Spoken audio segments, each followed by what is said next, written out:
ये सारी चीजें कि भारत देश में कुपोषण की समस्याएं हैं और उसके रीजन हमने ढूंढे कि रीजन ये होते हैं जिनके कारण से कुपोषण की समस्या है। तो 4 ऐसे ही कॉमनली रीजन हमने ढूंढे जिसके कारण से बच्चों में भी और बड़ों में भी इस तरह की कुपोषण की समस्याएं आ रही थी। पहला मैंने बता दिया कि 5 साल से कम उम्र के शिशुओं की मृत्यु 50% हो जाती है कुपोषण की कमी के कारण। दूसरा है जन्म के समय वेट कम होना बच्चों का। इसके कारण से क्या होता है, उनमें जो रोगों से लड़ने की क्षमता जो होती है वो कम हो जाती है, क्योंकि वो स्टार्टिंग से ही क्या है, वीक हो गए हैं। तो वीक होने के कारण से उनमें रोगों से लड़ने की क्षमता कम होती है, जिसके कारण से उनमें ये बीमारी उत्पन्न हो जाती है।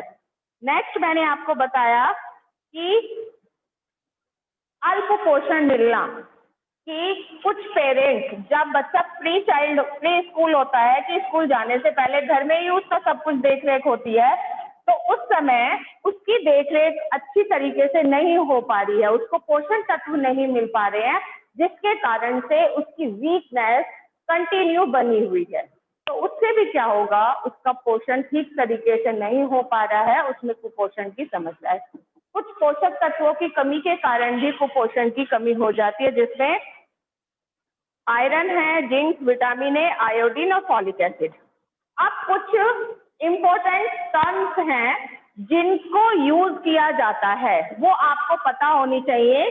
जैसे कि अंडरवेट क्या होता है। पहला है अंडरवेट, ये हमें पता होना चाहिए कि अंडरवेट क्या है। अंडरवेट शब्द हम यूज करते हैं, इसका मतलब क्या होता है, अल्प भार।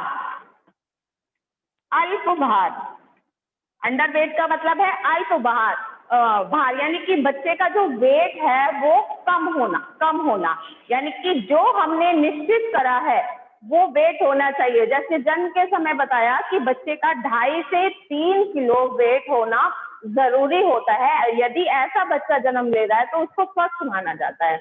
यदि इससे वीक है तो आपने कई बार देखा होगा, सुना भी होगा, जो कुछ बच्चे प्री मैच्योर हो जाते हैं, 7th मंथ में हो गए या 8th मंथ में हो जाते हैं, तो उनके लिए स्पेशल प्रिकॉशन लेने पड़ते हैं। उनको चाइल्ड नर्सरी में रखा जाता है, यानी कि उनको वही एटमॉस्फेयर प्रोवाइड किया जाता है जो माँ के पेट के अंदर होता है। तो वो नर्सरी का मतलब क्या है, उसको उसके अंदर रखा जाता है क्योंकि वो प्री मैच्योर चाइल्ड है समय से, क्योंकि 9 मंथ का समय होता है उससे पहले वो हो गया है। तो ऐसे बच्चों की केयर करना बहुत हार्ड होता है, उनको बहुत देख रेख की जरूरत होती है, क्योंकि जो उनकी ह्यूमिनिटी पावर जो होती है वो बहुत वीक होती है। कोई भी मौसम चेंज हुआ या किसी ने भी कुछ हाथ साफ करके सैनिटाइज करके उनको नहीं उठाया तो उनको इन्फेक्शन हो जाता है, तो ऐसी प्रॉब्लम आ जाती है। तो अल्प भार यानी कि अंडरवेट का मतलब ये है। दूसरा है स्टर्निंग बोनापन। जैसे आपने देखा है ना, कुछ लोग छोटे हाइट उनकी कम रह जाती है, तो उसको बोलते हैं स्टर्निंग।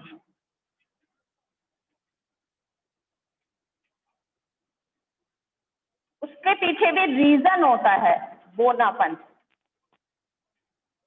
कि क्या रीजन होता है कि उसकी शरीर की जो हाइट है, जैसी एज के अकॉर्डिंग हाइट बढ़नी चाहिए वो हाइट नहीं बढ़ पाती है, तो हम उसको कहते हैं ना कि ये बोना रह गया। और हम लोग उन लोग जो ऐसे होते हैं बच्चे या लोग, तो उनका मजाक उड़ाते हैं, जबकि उनके हाथ में कुछ नहीं होता है। कुछ उनकी ग्रोथ किस कारण से, कि जो उन्हें पोषक तत्व मिलने चाहिए वो नहीं मिल पा रहे हैं। कुछ को तो हेरिडिटी प्रॉब्लम होती है, लेकिन मोस्टली ये प्रॉब्लम भी उसी तरीके से होती है कि बच्चे की हाइट के अकॉर्डिंग उसका जो जितनी एज है उसके अकॉर्डिंग उसकी हाइट नहीं बढ़ पा रही है।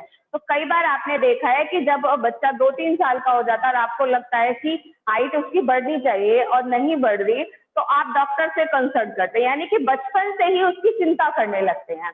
तो ये भी कमी क्या हो जाती है, ऐसे ही पोषण तत्वों की कमी के कारण ही ऐसी परेशानियां आती हैं। दूसरा है वॉशिंग, क्षयकारी, यानी कि जब भार जो होता है, कई बार भार वजन जो है वह ऊंचाई की तुलना में पर्याप्त नहीं होता, यानी कि जो बच्चा बहुत वीक हो जाता है, देखते हैं ना बहुत पतला दुबला सा है, जैसे कुछ बच्चियां जैसे हम देखते हैं कि 10th में और 12th में आ जाती है और उनको देखने से लगता है ये 10th और 12th की स्टूडेंट भी हैं, यानी कि एज के अकॉर्डिंग, क्लास के अकॉर्डिंग जितनी उनकी हाइट और वेट होना चाहिए उससे वो बहुत कम है। तो ये भी क्या होता है, नुकसानदायक होता है, ये भी चिंता का विषय होता है। तो कुछ ऐसी इंपॉर्टेंट के टर्म्स है। दूसरा है लो बर्थ वेट, ये जो पहले भी बताया है कि जन्म के समय कैसा वेट होना चाहिए, 2.5 से 3 किलो तक होना चाहिए। अगर वो कम है तो भी चिंता का विषय होता है। क्यों है? क्योंकि यदि बचपन में ऐसी वीकनेस है तो वो चीज बड़े होने तक एज इट इज रहती है। तो इसीलिए कहा जाता है कि उस समय प्रेग्नेंट लेडी का बहुत ध्यान रखा जाता है, उसके खान पीन का ध्यान रखा जाता है, क्योंकि उसका सारा इफेक्ट उसके बच्चे पर पड़ता है। तो उसको ऐसा आहार लेना चाहिए अपनी डाइट में जिसका इफेक्ट, पॉजिटिव इफेक्ट उस बच्चे पर पड़े। इस तरीके के अगर इफेक्ट सही रहते हैं तो बच्चा सही से होता है और उसका वेट वगैरह जो होना चाहिए उसके अकॉर्डिंग सही रहता है। नहीं तो पेरेंट्स को आगे के लिए बहुत चिंता हो जाती है बच्चे के पालन पोषण के समय। दूसरा आपको पता ही है, माल न्यूट्रिशन यानी कि कुपोषण।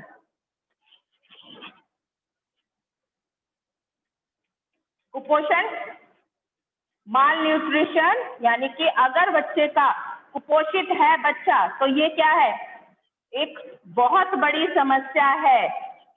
हमें उसकी तरफ, उसकी डाइट की तरफ फोकस करना पड़ेगा।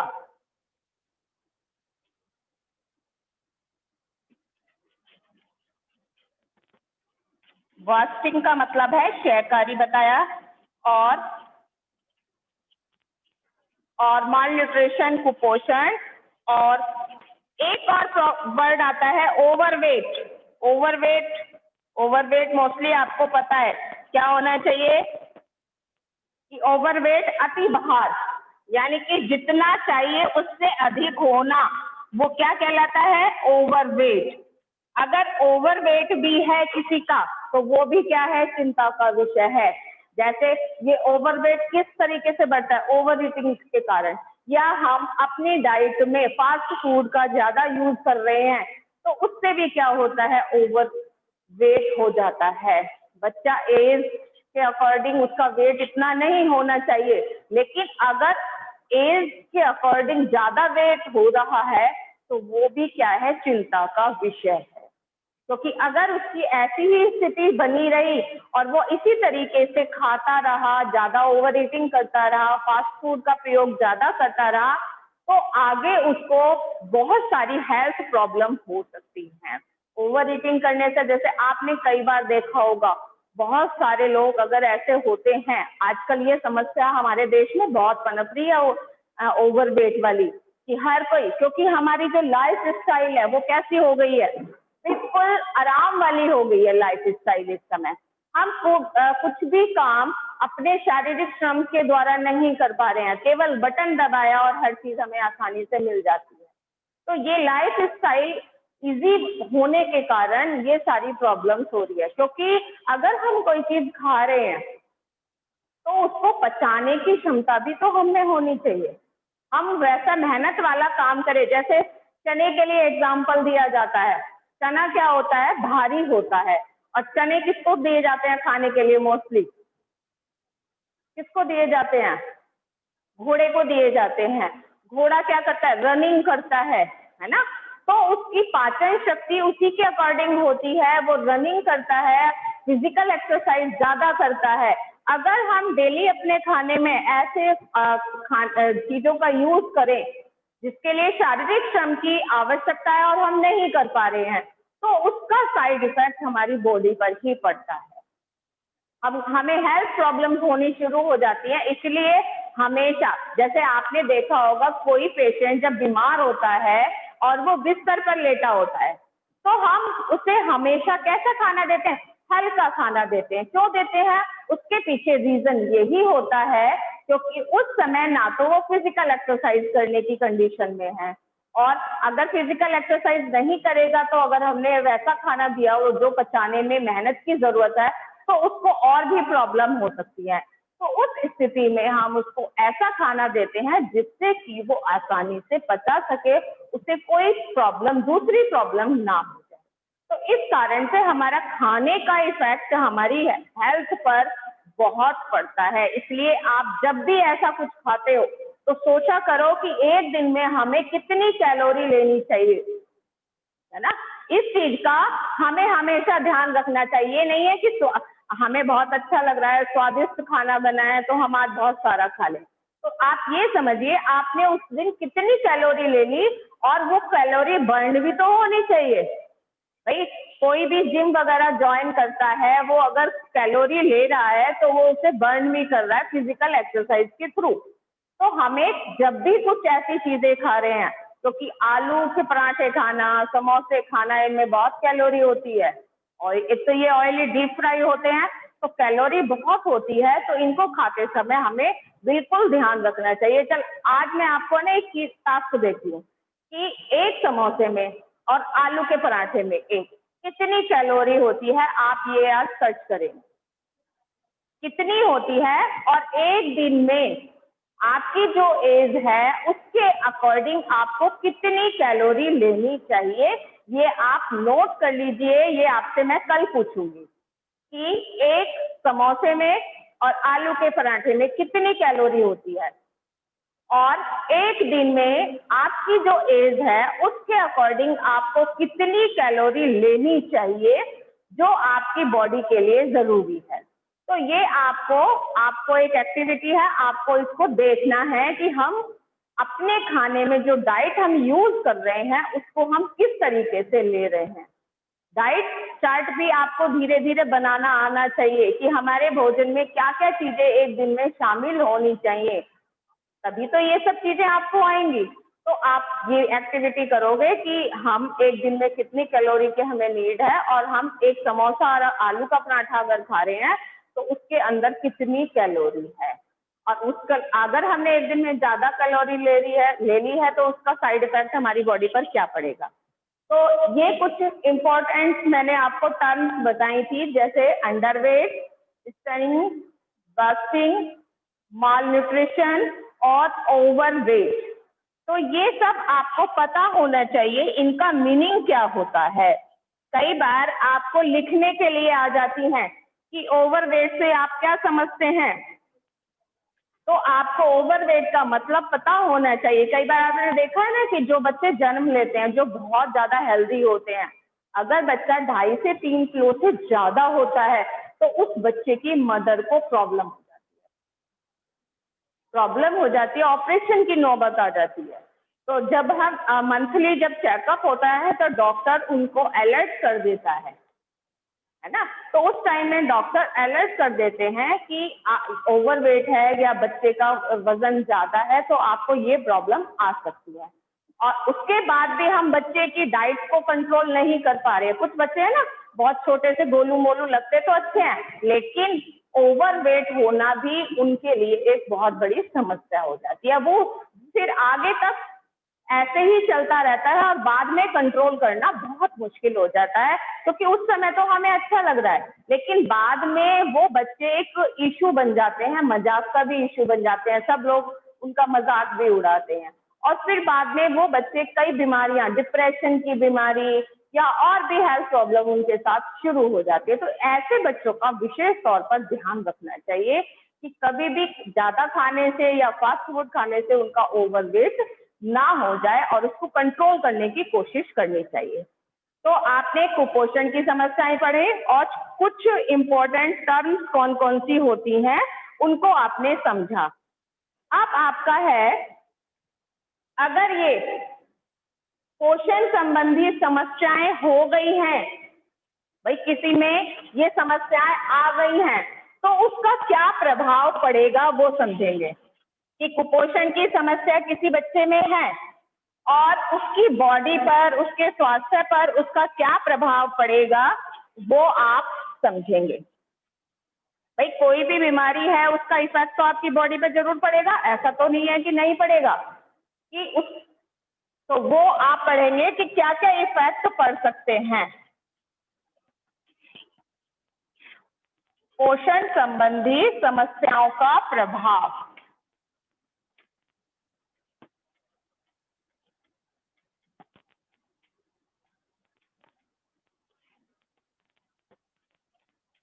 समस्याओं का प्रभाव क्या होता है? अभी आपने पढ़ा है कि समस्याएं कैसे पैदा होती हैं और उन समस्याओं का इफेक्ट क्या होगा।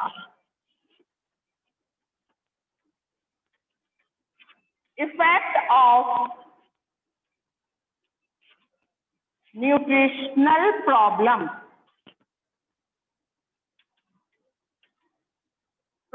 समस्या जो है उसका क्या प्रभाव व्यक्ति के शरीर पर पड़ता है।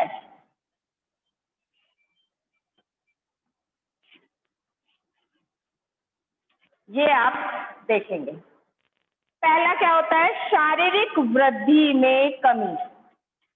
अगर व्यक्ति पोषण की समस्या है उसमें कि उसका पोषण सही तरीके से नहीं हो रहा, तो बॉडी में तुरंत उसका इफेक्ट दिखाई देने लगेगा। क्या पहला प्रभाव है कि उसकी शारीरिक वृद्धि में कमी आ जाएगी।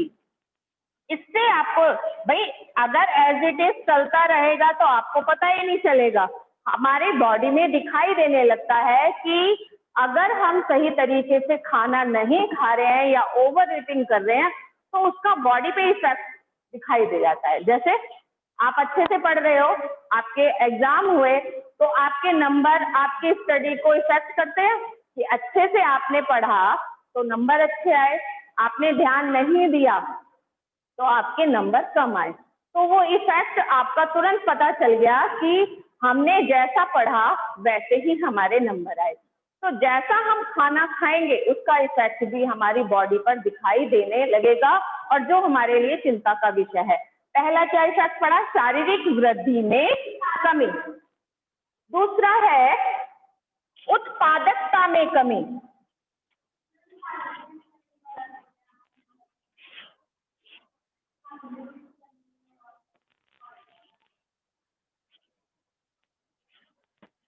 उत्पादकता में कमी का क्या मतलब होता है कि जब एक व्यक्ति का स्वास्थ्य अच्छा होगा तो अगर उसका मन भी खुश है, उसकी हेल्थ भी अच्छी है और वो एनर्जेटिक है, तो उसके काम का इफेक्ट क्या पड़ेगा? वो अच्छे से काम करेगा।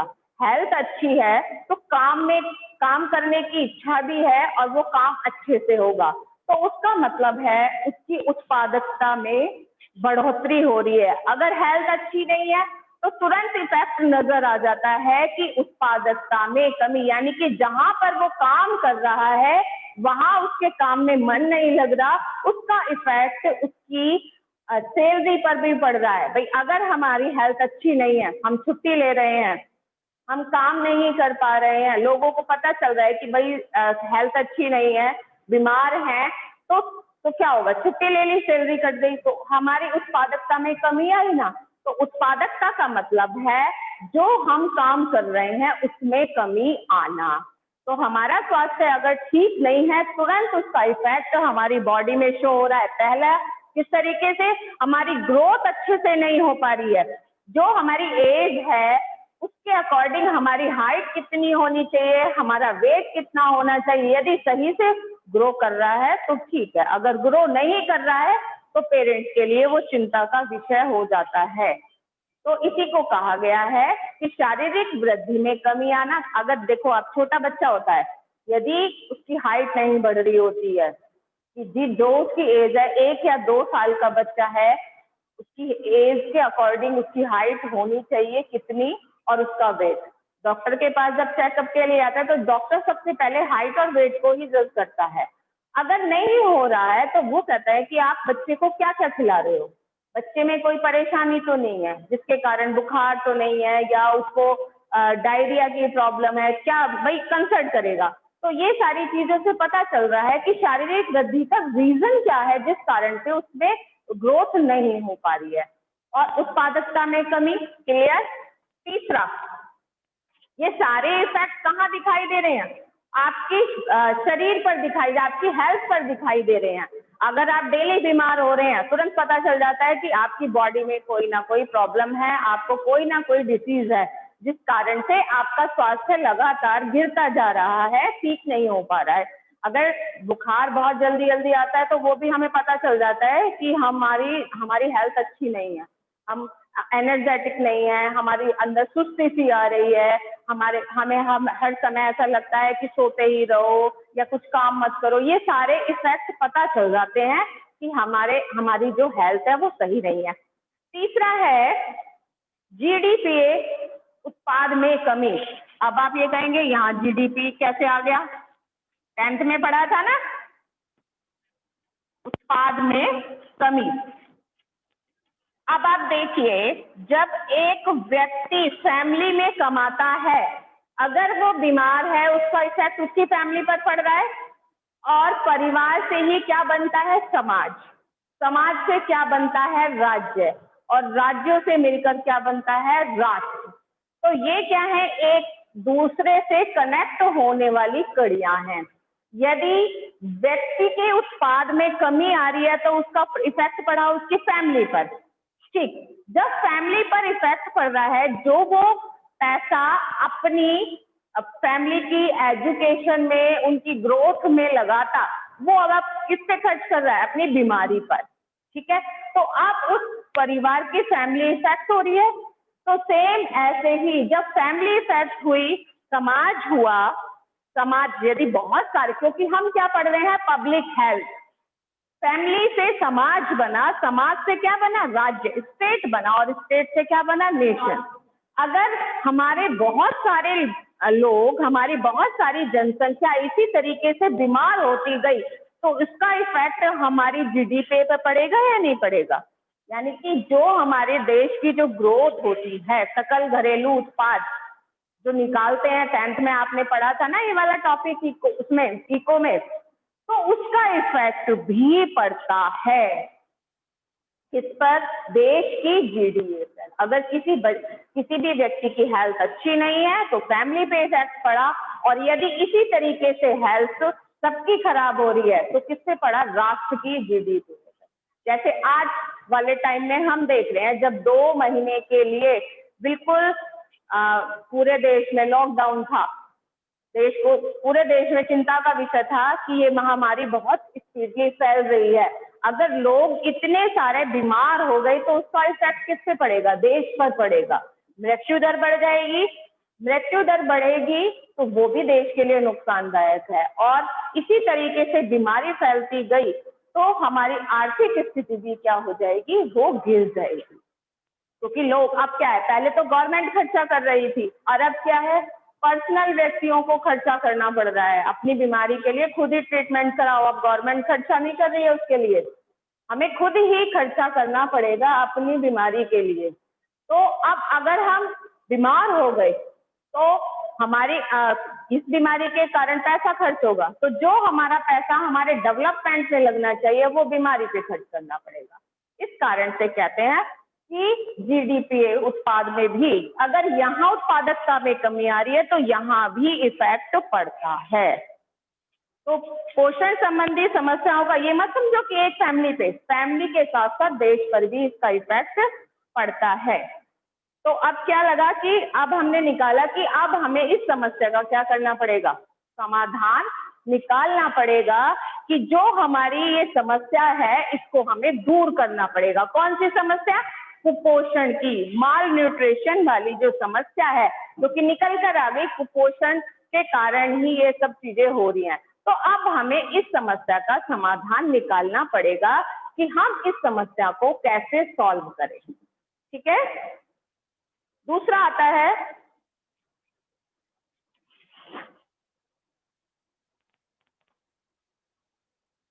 देखना रिकॉर्डिंग में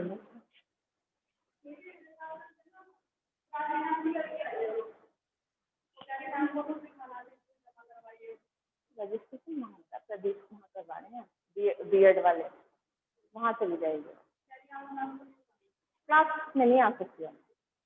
और आगे से है ना, जब क्लास चला कर बीच में बच्चों की रिकॉर्डिंग चलती रहती है।